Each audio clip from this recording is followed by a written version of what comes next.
Foi cremado em Minas Gerais o corpo da mulher que morreu após cair de um paraceio. Você sabe o que é paraceio? É uma espécie... Meu Deus, na minha fazenda não tem isso aí, não. Ô, Brito! Brito, pelo amor de Deus, Eu e a Ana, a gente não sabe se a gente chora ou se a gente dá risada. Brito, para, Brito! E a tua escola foi a Globo, em termos de Minha televisão. escola foi a RBS e a Globo. A né? RBS e a Globo. Resume essa tua experiência lá, cara. Eu sei que você passou por muitos cenários SPTV, Sei. cobriu Copa. Quero que você fale sobre isso depois. Mas assim, a experiência de ser formado pela Globo, como é aquela casa? Eles tinham muita paciência com os novatos. E não existe mais isso hoje. Hoje o cara tem que chegar lá sabendo, Claro. já com a teoria toda. E naquela época existia essa transição das pessoas de rádio para televisão. E eu era um cara de rádio e fui para televisão. Então todo mundo tinha essa tranquilidade, essa paciência de ensinar o cara, até porque eles que estavam ensinando também estavam aprendendo. Era a ordem natural das coisas. Era o naquele começo momento. do negócio. Então, a formatação desse estilo jornalístico que existe hoje, de como é feito o jornalismo, com âncora, com repórteres, com correspondentes, tudo isso aí eu participei desse negócio, eu vi isso acontecer. Tá falando do Armando Nogueira e do Armando Walter Clark. Nogueira era o nosso diretor no Rio de Janeiro, o diretor-geral de jornalismo da Globo, né? E, pô, cara, imagina uma escola dessa. Então você aprende a editar, você aprende a escrever, você aprende a fazer uma passagem, né? Que era tão importante naquela época, fazer uma passagem. Hoje já não, passagem não tem. Eu era um cara especialista em fazer passagem. Eu me lembro bem disso. Eu adorava, eu quero fazer uma passagem que a câmera sai dali, vai lá em cima e depois ela desce. Os cinegrafistas não queriam trabalhar comigo. Sei. Porque já sabia, "Ih, aí vem o inventor. Vai dar trabalho. Esse cara vai querer inventar. Eu inventava mesmo. Entendeu? E fui aprendendo fazendo, aprendi fazendo. Sei, entendi. E como é que foi cobrir uma Copa do Mundo, cara? Você foi em 2002, né? Fui em 2002, na Copa Coreia e Japão, foi um sonho que eu realizei, porque isso sim, era um desejo que eu tinha, eu gosto muito de futebol. Você é colorado, né? Sou colorado. E esse é um desejo que eu sempre tive de estar lá numa Copa, se não assistindo, trabalhando, da maneira que fosse possível. E eu tive essa oportunidade de fazer a Copa que o Brasil... A primeira Copa em 2 países, no Oriente, que o Brasil ganhou, né? E depois eu ainda fiz em 2002, 2006, foi na Alemanha, né? Eu também tive esse privilégio de estar na Copa da Alemanha, já fazendo o Hoje em Dia e fazendo uma coisa completamente diferente. Porque eu não estava cobrindo a seleção brasileira. Eu estava mostrando o paralelo, um pouco de turismo, um pouco de cultura, os brasileiros que vivem lá. E foi maravilhoso, porque até entrei ao vivo de lá. Segurei Hoje em Dia de lá. Isso aí foi uma coisa maravilhosa que eu fiz também, que eu me orgulho muito. E me fala, você trabalhou com o Faustão, né? Trabalhei um tempinho lá no Domingão. Faustão é um cara que é super admirado, é meio uma unanimidade. Você também faz coro a isso? Sim, eu acho que o Faustão é um cara... ele é uma escola ambulante.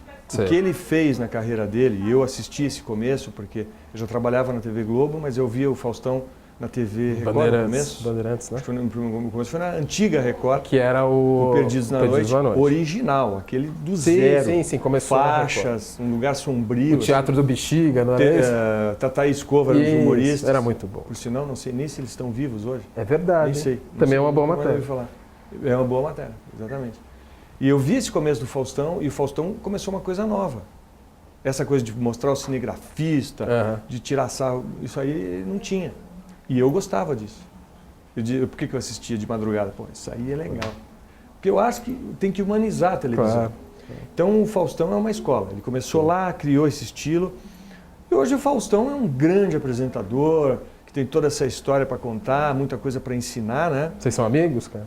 Não, amigos pessoais não. Eu trabalhei lá, ele me passou algumas mensagens bem interessantes. Foi pouco tempo que eu trabalhei lá. Sim. Era uma época que o jornalismo tinha assumido esse compromisso, essa responsabilidade de tomar conta também do Domingão do Faustão. Sim. Então, na época não era uma coisa muito natural isso, entende? Entendi, você estava entrando na... Era uma briga meio de audiência e tal. E aí me requisitaram para trabalhar lá, me convidaram, né? A direção do jornalismo me convidou. E eu tenho certeza que foi mais uma oportunidade que surgiu, que talvez outros não achassem interessante. Para um repórter, que é um cara que quer fazer matéria de investigação, não sei o quê, trabalhar no Faustão não seria um bom negócio. Há um preconceito, você não pode dizer que não há um preconceito. Mas eu sabia que era uma oportunidade para mim, para o meu estilo. E fui e fiz. Só que durou pouco tempo, depois o o programa dele passou de novo para a direção do artístico da emissora, e aí isso aí deixou de existir. Mas foi bem interessante. Cara, como que foi sair da Globo, que não deve ter sido fácil, né, que a gente trabalha nas grandes empresas de mídia, sabe? Pô, você vai deixar a Globo, cara. A primeira coisa que você tem que falar. Sair da Globo e ir pra Record, morder a concorrência, que deve ter sido a sua missão, né? Sim. E tu sabe que meu filho tinha acabado de nascer, ele me convidaram em agosto para fazer Hoje em Dia na Record. Meu filho tinha nascido em abril, final de abril, 19 de abril. Então, cara, você ter um filho aumenta, triplica a tua responsabilidade com a família. Claro. Eu não podia errar nessa jogada, não poderia assumir alguma coisa que depois se diluísse. Eu tinha que ir na certeza, mas não existe certeza. Claro. Então, 10 dias ali de negociação e vai. A Globo não estava conseguindo compreender que eu estava sendo convidado para apresentar uma revista eletrônica, porque eles não tinham esse registro lá dentro. Apesar de eu ter apresentado um projeto. Eles achavam que você era um repórter. Eles estavam achando que eu estava indo para lá para ser um repórter. Entendi. E eu dizia, gente, não é isso, cara. Não adianta aumentar o salário, não é isso. Não é isso, é uma oportunidade que eu estou tendo.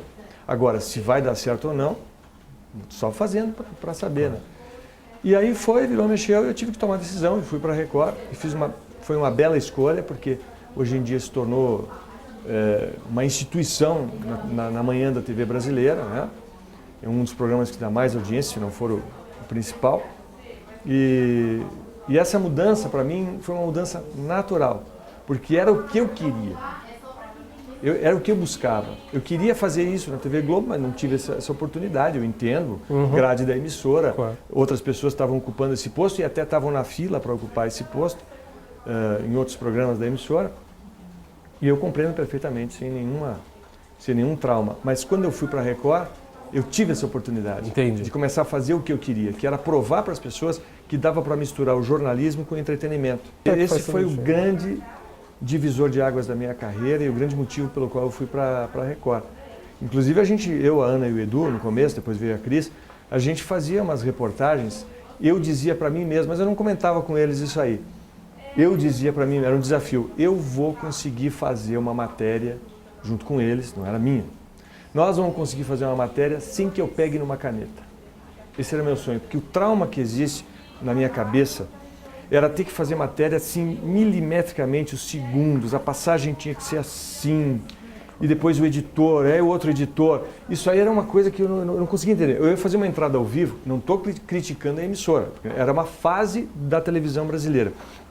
Eu ia fazer uma entrada ao vivo no Jornal Nacional, por exemplo, e aí tinha que ter 30 segundos. Então eu tinha que fazer o texto, passar para o editor de São Paulo, que passava para a aprovação do editor do Rio, de repente mudava uma frase, voltava.